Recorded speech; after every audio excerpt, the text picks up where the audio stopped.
I'm excited to tell you guys that there is an addition to the library. I just purchased an item and I cannot wait to introduce him to his brothers.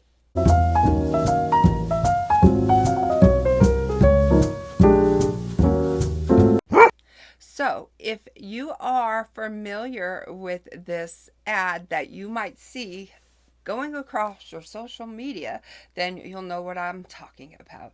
It's a little pillow shaped like a book, and they say different things, and they come in an array of different colors. So, some of them might be red and say, I like my horror twisted. Some might say, I like my men fictional. And some might say, I like my true crimes solved. Isn't he adorable? And what makes him even more adorable are the butcher knives. And they give you this cute little bookmark. He's adorable. He is a punchkin. And I think I live in the US. I paid, I want to say $23, roughly around there. He's adorable and he's well crafted. And he is a punchkin, if you can see that. So I will put the link in my description below if any of you want to check out that little site. They have over a dozen books I think to choose from. So, or just about. But and then they have some other little cute book novelties too. But I thought he was adorable. My color's red, but that's okay. He's a cutie wootie too. So I am going to put him over there with his brothers. He's adorable. Tell me it doesn't get any better than that. It's the simple things in life, guys. That is so fun. And that brings me happiness. He's looking good, looking tall.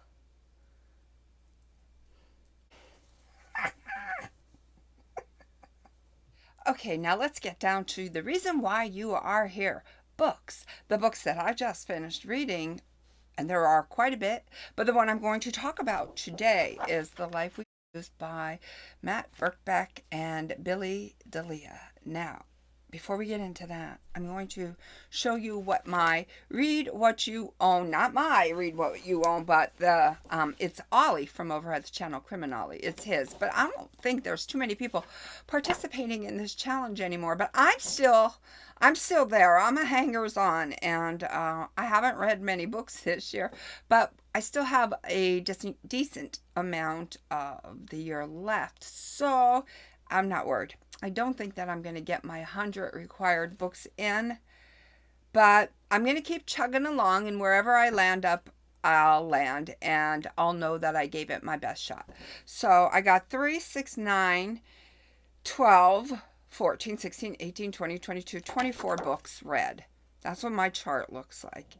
And this chart was courtesy of MJ, and I so appreciate this, and I love it because it's laminated and you can wash this off very nicely and start over the next year. So there's that. That's as far as I got in my book reading journey. But I have high hopes. Okay, so this is the book that I just finished reading, and it looks like this: The Life We Choose, Big Billy D'Elia. And this book was very, very close to home. It hit close to home, and I'll tell you why. Because these people come from my area. And I read The Quiet Dawn, and that book was by, I believe, the same author, Matt Birkbeck. And it was such a good book, and it was phenomenal. Phenomenal for me because I know of all of these or most of the places that they talked about in the book, and this book rings true. When they mention a locale, I could easily pull that up in my head. I've been there, or I know exactly where it is. And that's what makes this book spooky to meet because I'm in the know as far as where these locations are. Um, I even had my husband drive me past Russell Buffalino's house just to see what it looked like. I've lived here my whole life and I have not known that Russell, just lived a hop, skip, and a jump away. I'm fascinated by this, fascinated by it. Why did I mention Russell Buffalino when this is a book about Billy D'Elia? Well, if you're not familiar with the Mafia and who belongs to what family, Billy belongs to the Buffalino family. Actually, this book starts out horrific. I tried to read it and I didn't like the opening, and I thought, well, maybe I won't read this. Maybe this is just going to be a nasty one. But it turns out it's not. It's not very graphic as far as violence goes. It's just that first few pages, and it starts with a horrendous act that Billy's father had committed, and that paved the way for Billy to not get along with his father for the rest of his life.